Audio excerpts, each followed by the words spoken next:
tingnan nyo lang guys yung bike lane na occupied na ng mga sasakyan. At mahihirapan ako guys kasi wala akong madaanan. Buti na lang kamo dahan-dahan ang patakbo ng mga sasakyan kasi parang usad pagong. Kaya nga ang hirap pag may sasakyan dito sa Toronto guys.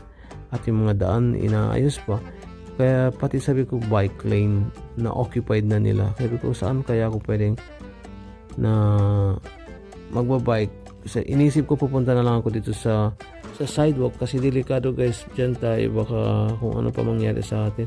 Wala nang space na occupied nila. Kaya binuhat ko na yung bike ko dito sa sidewalk.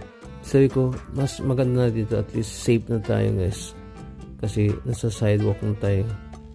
At saka naman na-observe ko yung dalawa na to, parang ang bagal gumalaw